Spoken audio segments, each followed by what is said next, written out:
Welcome to The Explainer. I'm absolutely thrilled you're here today because we're tackling something so incredibly frustrating, yet so common. It's that issue we all secretly obsess over while stuck in traffic or on a boring Zoom call, but literally no one really understands.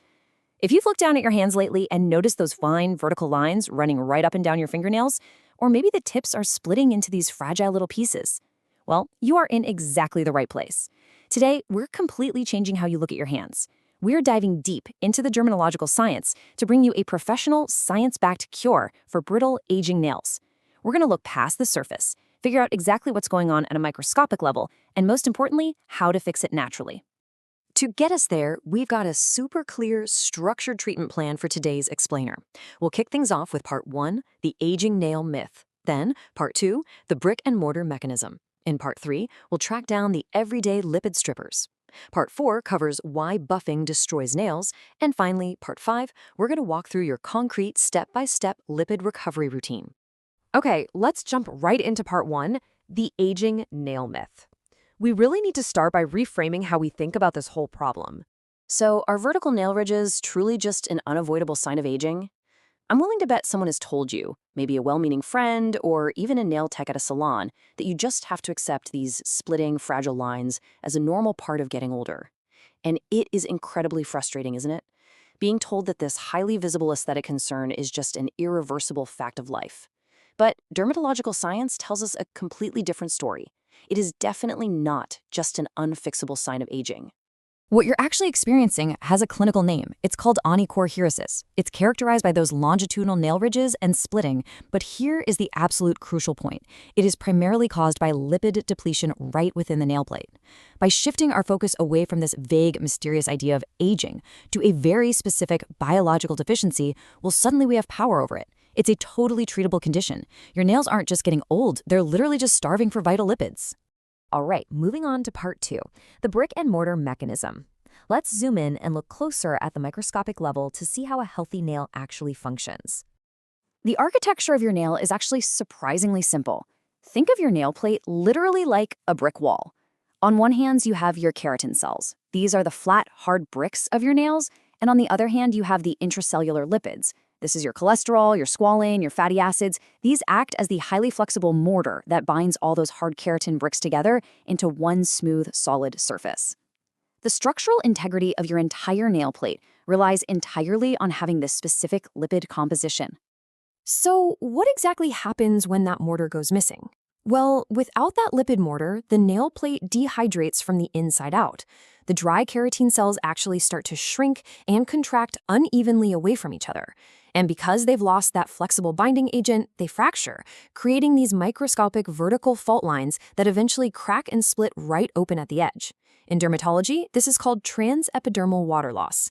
Those visible ridges on your hands, they are literally the structural cracks left behind when your cellular mortar is totally gone. Which brings us to Part 3, the everyday lipid strippers. If a lack of lipids is the core problem, where are all our lipids actually going? Well, it turns out our daily attempts to stay clean are actually the villains in this story.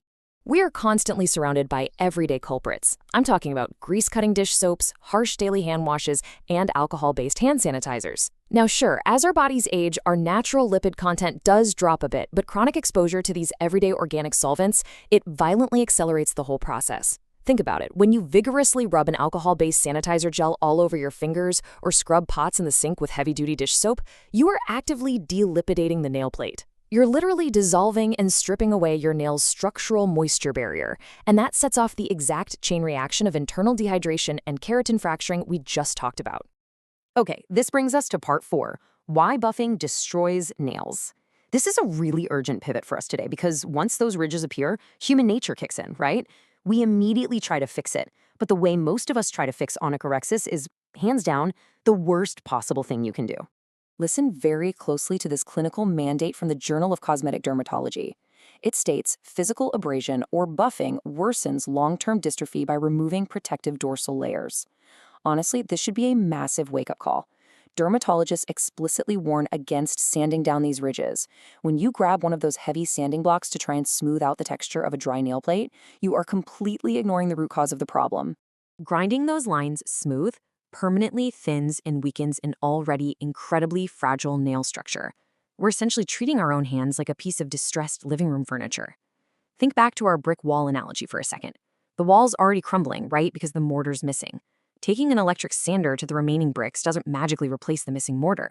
It simply destroys what tiny bit of structural integrity is actually left. You're permanently compromising the dorsal layers of your nail. So rule of thumb, never, ever buff these lines down. So we know what the problem is, we know exactly what causes it, and we know what absolutely doesn't fix it. Let's bring it all together into the actionable professional solution you've been waiting for in Part 5, the lipid recovery routine. All right, here is your daily step-by-step tutorial for biological maintenance. This is the professional advice you need to cure these signs of aging nails. Step 1. Reject the coarse nail buffer entirely.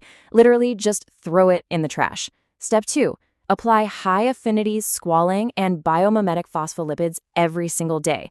You're looking for a nutrient-rich lipid blend that closely mimics your body's natural cellular mortar. And step 3, do not just paint it on. You need to massage it deeply into those microscopic longitudinal grooves and right into your cuticle folds. When you drop clear squalene oil onto the nail plate, it instantly fills those cracks, turning the dry surface perfectly smooth and translucent. Now, when should you do this? The absolute optimal times to reapply these oils are immediately after chronic exposure to water and solvents. That means right after you finish doing the dishes and right after you use any alcohol-based hand sanitizers. By infusing those grooves daily with rich barrier lipids at these crucial specific moments, you are directly sealing the structural cracks, rebuilding your natural moisture barrier, and completely restoring intracellular flexibility to the nail plate. And that brings us to the end of our structural breakdown today.